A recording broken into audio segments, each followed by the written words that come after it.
The problem with Ron Paul is that he doesn't understand that nature abhors a vacuum.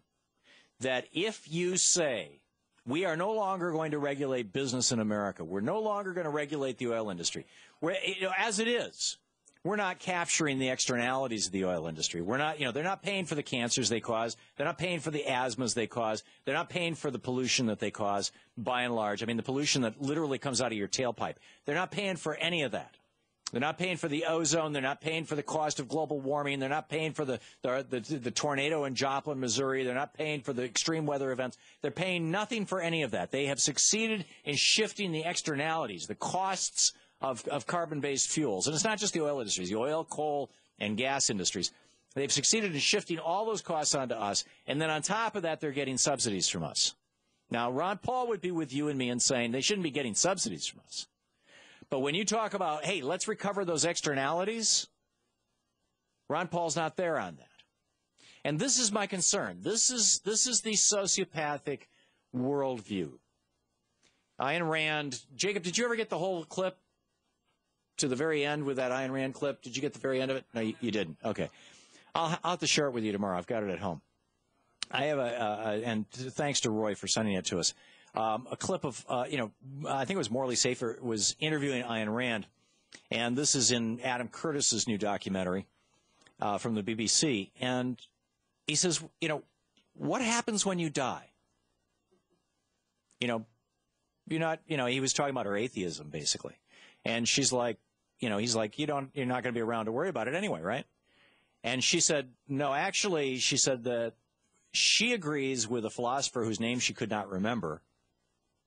And I wonder if it was, Wayne Edward Hickman, the mass murderer who she so adored. But anyhow, she says, actually, what I think is going on is, this is what she said, is that it's not that I cease, she said, it's not that she ceases when she dies, but that the world ends when she dies. Now think about that for a minute. This is the psychology that has been driving much of the politics in the United States for, frankly, centuries, but in particular since the Reagan era, for the last 30 years. Franklin Roosevelt, when he became president, we shifted away from that psychology and toward a psychology of, well, when I die, the world still continues, and I want to make sure that my grandchildren and great-grandchildren, who I will never even meet, have a decent world. And not just mine, but everybody else's. In other words, future generations. Franklin Roosevelt talked a lot about future generations.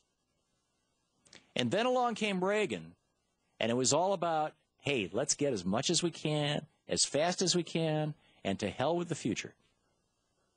And that's why Reagan did away with free college education at the University of California when he was governor of California, because he didn't care about investing in the future. And, this thinking that Ayn Rand is quoted as saying, as I said, I'll have to play the clip for you tomorrow, where she says, when she dies, the world ends. Not just her, but the world ends. In other words, get everything you can while you're alive. She's saying she's going to get everything she can while she's alive, because when she's dead, that's the end of it. No sense of commitment to future generations. Compare that, contrast that with the letters between Jefferson and Adams after their presidency, where they were talking about the legacy of America and their own legacy and the future generations of America and how many centuries this nation might last. Or contrast that with the Iroquois Confederation's Constitution, which said that every decision made had to be made in the context of its impact on the seventh generation from now. In other words, people we will never know.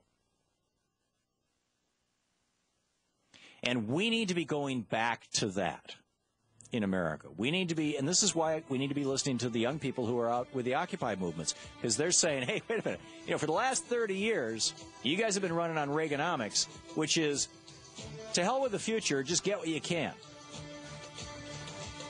while you can. And we're the future, and we're here now. And it's not looking so good. 27 minutes past the hour. You're listening to the Thom Hartmann Program.